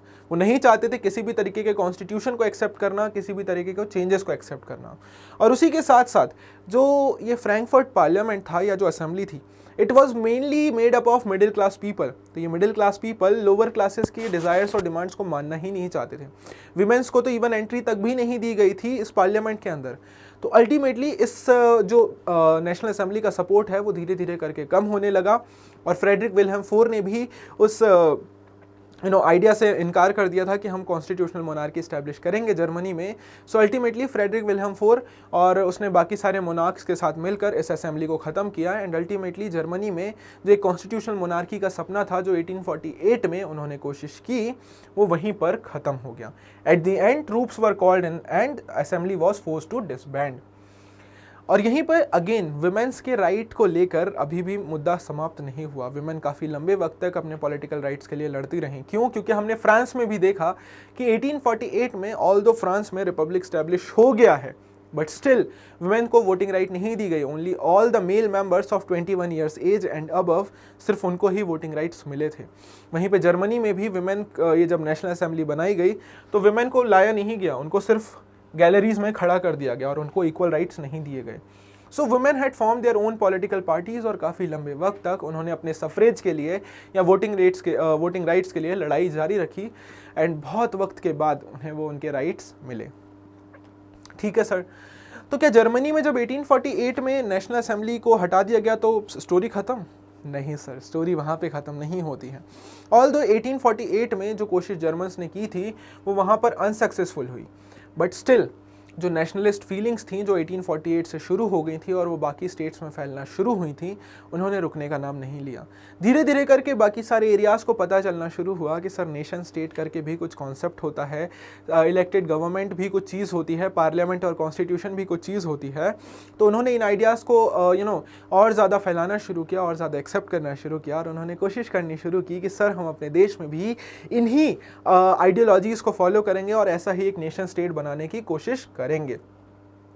And इसी कारण मोनार्क्स को भी धीरे धीरे करके ये बात समझ आने लगी कि काफ़ी लंबे वक्त तक हम लोगों को इन आइडियोलॉजी से दूर नहीं रख पाएंगे और ज़रूरत है कि हम उन्हें कुछ कंसेशंस देना शुरू करें। ऑल्दो ये जो लिबरल इनिशिएटिव था 1848 में वो बहुत ब्रूटली फेल हो गया था जर्मनी में, जहां पर हम देखते हैं कि liberal initiative to nation building was however repressed by the combined forces of the monarchy military supported by large land owners called junkers of Prussia. तो मिलिट्री, मोनार्की और लैंड ओनर्स इन सब ने मिलकर इस नेशनल असेंबली को disband कर दिया, ख़त्म कर दिया, और उनका जो एक आइडिया था कि हम एक लिबरल नेशन स्टेट बनाएंगे वो वहीं पर समाप्त हो गया। बट धीरे धीरे करके किंग्स और मोनार्क्स ने भी रियलाइज़ करना शुरू किया कि सर इसमें हमारा कोई लॉस नहीं है अगर जर्मनी या बाकी सारे एरियाज यूनाइट हो जाते हैं, क्योंकि Germany is a confederation of 39 states. Still Germany अपने आप में छोटे छोटे 39 स्टेट्स में डिवाइडेड है, और उसमें सबसे मेजर स्टेट कौन सा है सर? प्रुशिया। तो प्रुशिया के किंग ने ये रियलाइज़ किया कि अगर मैं बाकी सारे स्टेट्स को अपने अंडर में ले आऊँ यूनिफाई करके, तो मेरे को टैक्स मिलने लग जाएगा, हमारा इकोनॉमी अच्छे से ग्रो करेगा, and it will ultimately help in the growth of the whole country, और हमारी पावर भी हम ईजिली फॉलो कर पाएंगे। बिकॉज लोगों के अगर दंगे फसाद इसी तरीके से चलते रहे तो शायद अपनी पावर को एक्सरसाइज कर पाना हमारे लिए मुश्किल हो जाएगा। अब जब नए किंग आए, William first, Kaiser William first, 1848 में कौन थे? Frederick Wilhelm fourth. तो उन्होंने तो मना कर दिया, but then he died and next king came up who was Kaiser William one. He was quite liberal, और उन्होंने फाइनली एक्सेप्ट किया कि नहीं, हम जर्मनी को एक नेशन स्टेट बनाएंगे। उनके जो प्राइम मिनिस्टर थे ओटो वॉन बिस्मार्क, उनके साथ मिलकर उन्होंने जर्मनी को यूनिफाई करने का बेड़ा अपने हाथ में ले लिया। अगर आप इस इमेज को ध्यान से देखेंगे तो मैं आपको बताता हूँ कि sir this is the area of Prussia, and ये जो पूरा एरिया आपको दिख रहा है this is the area of Germany. Fine, ये 39 स्टेट्स में डिवाइडेड था इस तरीके से। तो आप देख पा रहे होंगे कि जर्मनी, अभी जो यूनाइटेड जर्मनी है वो कैसे छोटे छोटे पार्ट्स में डिवाइडेड है, एंड इसमें सबसे मेजर एरिया कौन सा है सर? प्रुशिया का। प्रुशिया ने 7 सालों तक 3 वॉर लड़े। किस किस से सर? पहला वॉर लड़ा डेनमार्क से, दूसरा लड़ा सर ऑस्ट्रियन एम्पायर से, और तीसरा लड़ा फ्रांस से। क्यों लड़ा? क्योंकि सर ये जो एरियाज आपको देखने को मिल रहे हैं ये इन लोगों के कंट्रोल में थे समहाउ। यहाँ के प्रिंसेस और यहाँ की डायनेस्टीज इस जर्मन कॉन्फेडरेसी को रूल कर रही थी। प्रुशिया ने ये 3 वॉर लड़े, डेनमार्क, फ्रांस और ऑस्ट्रिया हंगरी के साथ 7 सालों तक, एंड फाइनली 1871 में इन सारे एरियाज को साथ में लेकर आए और जर्मनी को यूनिफाई कर दिया। 3 wars over 7 years, Austria, Denmark and France. Finally, on January 1871, Prussian king Kaiser William I, he was proclaimed as the German emperor in Versailles, एक बहुत बड़े से हॉल में, which was known as Hall of Mirrors। वहाँ पर सारे जो confederacy के मेंबर्स थे उन सबको बुलाया गया और उनसे कहा गया कि आप एक्सेप्ट कीजिए कि काइजर विलियम आपके किंग हैं, and ultimately all of them accepted, and Germany का यूनिफिकेशन पूरा हुआ। इटली की बात करें तो इटली का भी सेम सिनेरियो है। 18th-19th सेंचुरी में इटली भी इसी तरीके से अलग अलग पार्ट्स में डिवाइडेड थी। Italy was completely divided into total of 7 states, जिसमें से सिर्फ इकलौता स्टेट था सर्डिनिया पीडमोंट, जो कि इटालियन प्रिंस रूल करता था। Fine. Italians were scattered over several dynastic states. जैसे मैं बात करूं कि सर्डिनिया पीडमोंट, सिर्फ वहीं पर इटालियन प्रिंस थे। नॉर्थ का जो रूल था वो ऑस्ट्रियन हैब्सबर्ग के अंदर था। सेंटर जो था वो पोप के अंडर था। Pope, he is the supreme head of Christianity. And जो सदर्न स्टेट था वहां पर स्पेन की बोर्बन डायनेस्टी रूल कर रही थी। Fine. So you can see कि Italy was divided into 3 different parts. अगर आप देखें तो दिस इज सर्डिनिया पीडमोंट, सिर्फ यही एरिया है जहां पर इटली या इटालियन ओरिजिन के किंग्स हैं। यहाँ पे इस वाले एरिया में ऑस्ट्रियन किंग है, ऑस्ट्रियन हैब्सबर्ग। यहाँ पर स्पेनिश बोर्बन है, और ये जो सेंट्रल स्टेट है यहाँ पर पोप है। तो सर फाइनली यहाँ पर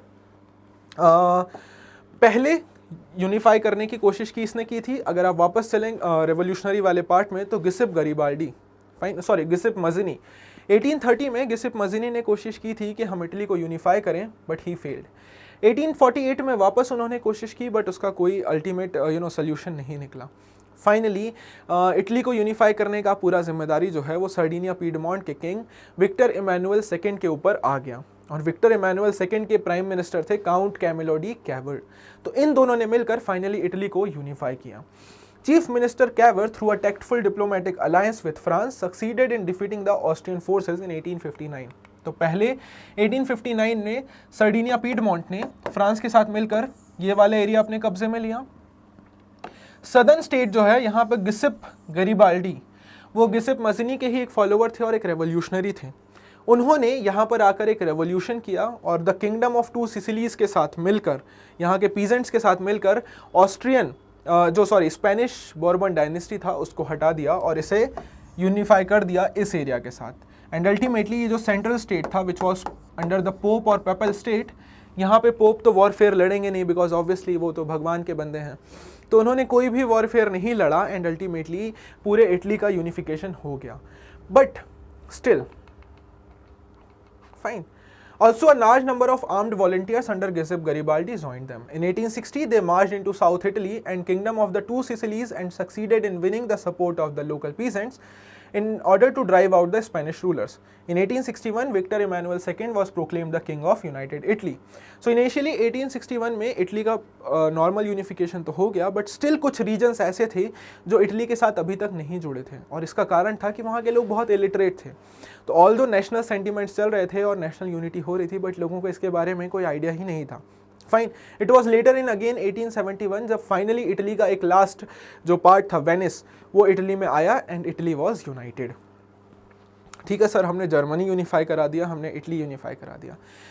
यूरोप के एक नेक्स्ट एरिया में आते हैं which is known as Britain, England और द ग्रेट ब्रिटेन। ये डाउट हम सब के अंदर हमेशा से रहा है, तो आइए आज इसको बहुत अच्छे से क्लियर कर लेते हैं। सर अगर आप इसको ध्यान से देखें तो ये जो पूरा एरिया है ये मैप एरिया है ब्रिटेन या इंग्लैंड या द ग्रेट ब्रिटेन का। ठीक है, अगर आप यहाँ पे फोकस करें तो 1 2 3 4 पार्ट्स में ये डिवाइडेड है। So the British region it was divided into 4 isles. Isles का मतलब होता है ब्रिटेन में आइलैंड्स। ये 4 आइलैंड कौन कौन से हैं sir? Wales, England, Scotland and Ireland. Okay sir, तो पुराने वक्त से जो ये ब्रिटेन का एरिया है या जो ब्रिटिश रीजन है ये 4 आइलैंड्स में डिवाइडेड था और ये अपने आप में कोई कंट्री नहीं थी, ये सिर्फ एथनिक आइडेंटिटीज थी, जहाँ पर वेल्स था, इंग्लैंड था, स्कॉटलैंड था एंड आयरलैंड था। ओके सर, अब हम डिफरेंशिएट कैसे करेंगे कि सर यूनाइटेड किंगडम या ब्रिटेन क्या होता है या ग्रेट ब्रिटेन क्या है? बहुत ईजी है, बस ध्यान से सुनिएगा। जब हम बात करते हैं इस रीजन के बारे में, this region is known as England. Wales हमेशा से ही इंग्लैंड का पार्ट माना जाता था बिकॉज वो छोटा सा रीजन था, तो उसे कभी भी उससे अलग नहीं माना जाता है। तो जब भी हम जनरली इंग्लैंड की बात करते हैं तो हम इंग्लैंड और वेल्स के एरिया की बात करते हैं। ऑलराइट सर, फिर हम नेक्स्ट बात करते हैं कि सर स्कॉटलैंड को मर्ज किया गया। तो सर जब स्कॉटलैंड और इंग्लैंड को हम साथ में लेकर आते हैं, मतलब ये पूरा जो एरिया साथ में आ जाता है, स्कॉटलैंड, इंग्लैंड और वेल्स का area, it is known as the great Britain, the United Kingdom of Great Britain. Fine, या फिर इसको हम ग्रेट ब्रिटेन बोलते हैं। तो मैं अगर आपको ध्यान से बताऊं तो इंग्लैंड का रीजन ये वाला है, ठीक है सर। ब्रिटेन क्या है सर? ब्रिटेन है इंग्लैंड, वेल्स एंड स्विट्जरलैंड का एरिया, सॉरी स्कॉटलैंड का area. Just a sec, Scotland का एरिया, जब इन तीनों को मिला देते हैं तो ये बन जाता है ब्रिटेन। क्लियर? और सर अब यूनाइटेड किंगडम क्या है? तो यूनाइटेड किंगडम या यूके हम तब बोलेंगे जब इंग्लैंड, वेल्स और Scotland, fine, England, Wales, Scotland and पूरा आयरलैंड नहीं, बस नदर्न आयरलैंड, तो ये बन जाता है United Kingdom. Clear? I hope सभी लोगों को क्लियर है। प्लीज़ कमेंट सेक्शन में मुझे बताइएगा कि ये बात क्लियर हुई कि नहीं हुई, कि सर जब हम सिर्फ इतने एरिया की बात करेंगे तो ये इंग्लैंड है, जब हम इन तीनों को मिला देंगे तो ये ग्रेट ब्रिटेन है, और जब हम इन चारों को मिला देंगे तो ये United Kingdom of Great Britain है। क्लियर? अब ब्रिटेन में किस तरीके से यूनिफिकेशन हुआ या ब्रिटेन किस तरीके से बना, तो it is said as a strange case. क्यों? क्योंकि यहाँ पे ऐसा कोई मार झगड़ा या रेवोल्यूशन बहुत लंबे वक्त तक नहीं हुआ, रादर यहाँ पे पावर को बस छीना गया एक दूसरे से एंड फाइनली पूरा एरिया जो है वो एक दूसरे के कंट्रोल में आ गया। शुरुआत हुई इंग्लैंड से, जहाँ पर इंग्लैंड बहुत पहले ही 1668 के आसपास वो एक पार्लियामेंट्री फॉर्म ऑफ गवर्नमेंट में कन्वर्ट हो गया था। इंग्लैंड ने 1707 में एक एक्ट किया स्कॉटलैंड के साथ और स्कॉटलैंड को इंग्लैंड के साथ मर्ज कर दिया। उन्होंने कहा कि ठीक है हम अपनी सरकारें साथ में चलाएंगे, बट धीरे धीरे करके इंग्लैंड ने क्या किया अपनी आइडेंटिटी इस पर स्टैब्लिश करनी शुरू की और स्कॉटलैंड की जो स्कॉटिश आइडेंटिटी थी या उनकी जो लोकल आइडेंटिटी थी उसको सप्रेस कर दिया एंड अल्टीमेटली उसे अपने इंग्लैंड का पार्ट बना लिया। फाइनली आता है आयरलैंड का पार्ट। तो सर यहाँ पर उन्होंने क्रिश्चियनिटी के जो दो सेक्ट होते हैं, generally Christianity is divided into Protestant and Catholics. England में मेनली जो फॉलो हो रहा था it was Protestant Christianity. Fine, England में जो फॉलो होता है it is known as Protestant Christianity. England ने क्या किया, स्कॉटलैंड में प्रोटेस्टेंट आइडेंटिटी को बहुत ज़्यादा बढ़ावा दिया और उसको अपने अंडर में ले लिया, कैथोलिक्स को पूरी तरीके से सप्रेस कर दिया। आयरलैंड में प्रॉब्लम ये थी कि सर कैथोलिक्स जो थे वो ज़्यादा नंबर में थे और प्रोटेस्टेंट्स कम थे। ऑल्दो इंग्लैंड ने कोशिश की कि यहाँ पर हम पूरे एरिया को अपने अंदर में लेकर आएँ और प्रोटेस्टेंट्स को बढ़ावा दें, बट वो सक्सेसफुल नहीं हो पाए एंड दैट इज़ वाई सिर्फ एक नदर्न पार्ट जहाँ पे प्रोटेस्टेंट कम्युनिटी ज़्यादा थी उतने पार्ट को ही वो हथिया पाए एंड अल्टीमेटली पूरे एक ग्रेट ब्रिटेन का फॉर्मेशन हुआ। In Britain, the transformation of a nation state was a result of long drawn out process. There was no British nation prior to the 18th century. जो लोगों की identity थी it was British Isles, ethnic ones like English, Welsh, Scot or Irish. Later the English Parliament, which had seized power from the monarchy in 1688 में monarchy खत्म करके England में parliamentary form of government establish हो चुका था। Fine, and it was the main कह सकते हैं जो प्लेयर था जिसने पूरे ब्रिटेन को बनाने में हेल्प किया। 1707 में इंग्लैंड और स्कॉटलैंड के बीच में एक इंपॉर्टेंट यूनियन एक्ट हुआ which was called act of union, जहां पे United Kingdom of Great Britain मिला। मतलब ये कहा गया कि ठीक है हम दोनों साथ में हैं, हमारी गवर्नमेंट साथ में है, बट अपनी अपनी गवर्नमेंट चलाएंगे। बट धीरे धीरे करके क्या हुआ कि इंग्लैंड ने अपना इन्फ्लुएंस स्कॉटलैंड पे इस्टेब्लिश करना शुरू किया। धीरे धीरे करके स्कॉटलैंड की डिस्टिंक्टिव कल्चर और पॉलिटिकल इंस्टीट्यूशन को खत्म कर दिया और ब्रिटिश आइडेंटिटी को उन पे इम्पोज करना शुरू कर दिया। आयरलैंड के साथ भी सेम सिचुएशन हुआ। Ireland was a deeply divided country between Catholics and Protestants. English ने किसको सपोर्ट किया, प्रोटेस्टेंट्स को, कि आप अपना रूल वहाँ पे इस्टेब्लिश कीजिए और ब्रिटेन के साथ मिल जाइए। बट बिकॉज कैथोलिक्स की वहाँ पर मेजॉरिटी थी वो नहीं हो पाया। Although Wolfe Tone, Irishman Wolfe Tone, he was the person जिन्होंने एक रेवोल्यूशन किया किसके अगेंस्ट में, ब्रिटिशर्स के अगेंस्ट में, कि नहीं सर आप आयरलैंड को डिवाइड नहीं कर सकते हैं और आप ब्रिटेन को अपना पार्ट, आयरलैंड का अपना पार्ट नहीं बना सकते हैं। He led a revolution, but ultimately उनका रेवोल्यूशन फेल हुआ, जिसके बाद नदर्न आयरलैंड को ब्रिटेन ने अपना पार्ट बना लिया and it became United Kingdom. Clear?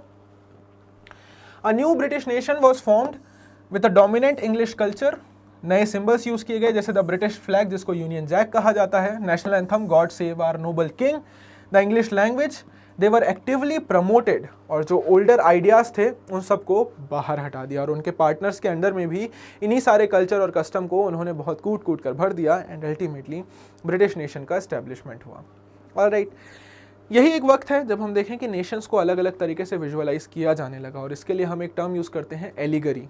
Fine, जैसे आप अगर इस इमेज में ध्यान से देखेंगे तो दिस इज द इमेज और द एलिगरी। फाइन, जैसे हमारे यहाँ भारत माता की एक इमेज है, वैसे ही इन्होंने फ्रांस और जर्मनी के लिए भी अलग अलग ऐसी इमेजेस यूज़ करनी शुरू की जिससे वो एक पर्सोनिफाइड वे में नेशन स्टेट को प्रेजेंट कर सकें। Artists in the 18th and 19th centuries personified the nation. They represented a country as if it were a person. They used female allegory to portray ideas such as liberty, justice and republic. Allegory का मतलब होता है किसी भी idea को human form में present करना। फाइन, किसी भी आइडिया को ह्यूमन फॉर्म में प्रेजेंट करना, that is known as allegory. France में इसको क्या कहा गया, मैरियाने। जर्मनी में अगर मैं इसकी बात करूं, जर्मन में अगर मैं बात करूं तो Germania, she became the allegory of German nation. और जर्मेनिया वो ओक लीव्स को धारण कर रहे हैं अपने साथ और ओक लीव को हाथ में पकड़ा हुआ है। एंड इन जर्मनी ये ओक लीव्स ब्रेवरी या हीरोइक हीरोइज्म का प्रतीक होती हैं। And these are some of the symbols जो हमने क्लास 9th में भी पढ़े थे कि नाउ वर्ड्स से ज़्यादा सिंबल्स को यूज़ किया जाने लगा। और इसका मेन रीज़न क्या था कि सर जो अनपढ़ लोग हैं या जो इलिटरेट पीपल हैं वो सिंबल्स के थ्रू ही इन चीज़ों को समझ सकते हैं। They can not understand these things, अगर हम उनको कुछ बहुत टिपिकल लैंग्वेज में समझाने की कोशिश करेंगे या सारी चीज़ें। तो in order to propagate the idea of nationalism what the artist started doing, उन्होंने सारे एब्स्ट्रैक्ट आइडियाज़ को सिंबल्स में कन्वर्ट करना शुरू किया ताकि कॉमन पीपल तक भी ये आइडियाज़ ईजिली स्प्रेड हो सके।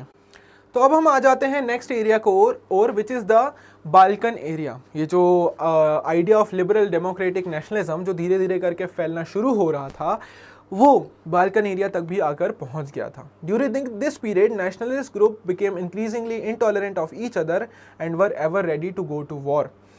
Major European powers manipulated the nationalist aspiration to further their own imperialist aims, and the most serious source of nationalist tension in Europe after 1871 was the area called Balkans. कि sir nation states तो बन गए, हमने देखा Germany बन गया, Italy बन गया, ब्रिटेन बन गया, बट अब इनके अंदर एक नेगेटिव सेंस ऑफ नेशनलिज्म आना शुरू हो गया, जहां पर इन्होंने खुद को मोर पावरफुल एक्सर्ट करना शुरू किया। इन्होंने खुद को और बेटर नेशन स्टैब्लिश करना शुरू किया और खुद को और बेटर दिखाना शुरू किया, खुद को और पावरफुल बनाना शुरू किया।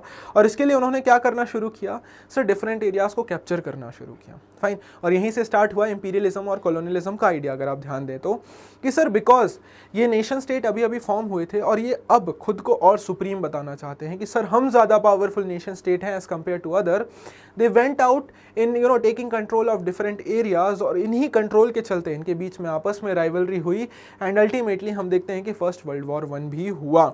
तो जो इनिशियल एक जो ये राइवलरी थी ये शुरू हुई बाल्कन एरिया को कंट्रोल करने के लिए। Now what is this Balkan area? अगर आप इस इमेज को ध्यान से देखें तो it is basically south eastern Europe. South eastern Europe का ये जो एरिया है this is known as Balkan area. The Balkan was a region of geographical and ethnic variations comprising modern-day Romania, Bulgaria, Albania, Greece, Macedonia, Croatia, Bosnia-Herzegovina, Slovenia, Serbia and Montenegro. Fine. और इनके inhabitants को क्या कहा जाता था sir? They were called Slavs, not slaves. They were called Slavs. Fine. Basically आप देख रहे हैं कि ये जो बाल्कन एरिया है ये डिफरेंट कल्चर्स, कस्टम और एथनिक आइडेंटिटीज़ को बिलोंग कर रहा है। फाइन, इस बाल्कन एरिया में अलग अलग एथनिक आइडेंटिटीज़ रह रही हैं, अलग अलग कस्टम लैंग्वेज के लोग रह रहे हैं, but they were united under a common empire. जो large number of Balkan area था it was under Ottoman empire and कुछ पार्ट जो था वो रशिया और ऑस्ट्रिया के अंडर में था, जिसके कारण एक बहुत कॉम्प्लेक्स प्रॉब्लम होना शुरू हुई।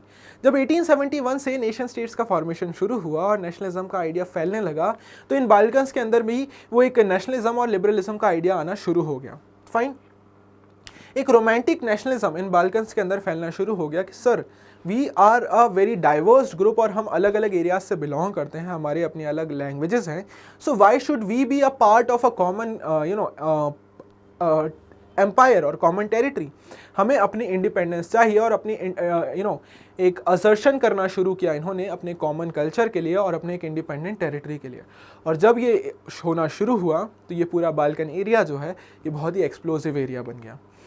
One by one European nationalities broke away from their control and declared independence. And generally इनका जो क्लेम था इंडिपेंडेंस पर वो किस चीज़ पर बेस्ड था कि सर हमारा इंडिपेंडेंस या हमारा जो पास्ट है वो हमारे पास्ट बहुत ब्राइट था, बहुत ब्राइट, बहुत विविड था और बहुत ही विजुअल से भरा हुआ, बहुत सारे कस्टम कल्चर से, बहुत सारे वेरिएशन से। बट हम सबको सबड्यू कर लिया गया किसके द्वारा सर? इन बड़े बड़े एम्पायर्स के द्वारा। बट अगेन हमें खुद की इंडिपेंडेंस को असर्ट करना है और अब हमें खुद का अपना एक इंडिपेंडेंट नेशन स्टैब्लिश करना है। तो जैसे जैसे धीरे धीरे डिफरेंट स्लेविक नेशनैलिटीज़ ने खुद को इंडिपेंडेंट करना शुरू किया, उनके बीच में भी एक राइवलरी होना शुरू हो गई कि सर आखिर ज़्यादा पावरफुल कौन है। Fine, they became an area of intense conflict. और बिकॉज ये बहुत ही अनस्टेबल एरिया था, specially after the break away of Ottoman empire, around 1890s 1900 तक आते आते ओटोमन एम्पायर का ब्रेकडाउन हो गया एंड मेनली 1904 के बाद। तो जब ओटोमन एम्पायर ख़त्म हो गया तो ये सारे एरियाज इंडिपेंडेंट हो गए।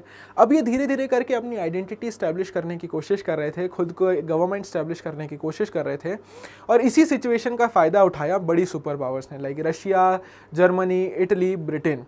और इन्होंने इन एरियाज़ को आकर कंट्रोल करने की कोशिश की और उसने कॉलोनीज़ बनाने की शुरू करना एरिया कॉलोनीज़ बनाने के लिए यहाँ पर लड़ाई करना शुरू कर दी।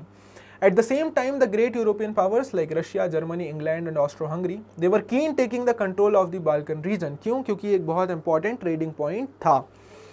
This led to a series of wars। अब इनके आपस में ही लड़ाइयाँ होना शुरू हो गई इन मेजर पावर्स के बीच में कि आखिर कौन किस एरिया को कंट्रोल करेगा। एंड हम सब जानते हैं कि इसका अल्टीमेट रिजल्ट हुआ द फर्स्ट वर्ल्ड वॉर, जहाँ पर यही जो कॉलोनीज़ को कंट्रोल करने की राइवलरी थी वो एक वर्ल्ड वॉर में कन्वर्ट हो गई। अब हमने क्या बात की कि sir this was the time जब नेशनलिज्म स्प्रेड हुआ, नेशन स्टेट्स तो बन गए, बट नेशन स्टेट्स बनने के बाद उन्होंने एक नेगेटिव नेशनलिज्म को अपनाना शुरू किया और ख़ुद को और ज़्यादा पावरफुल दिखाने के लिए अलग अलग एरियाज़ को कंट्रोल करना शुरू किया। Nationalism aligned with imperialism led Europe to disaster in 1914।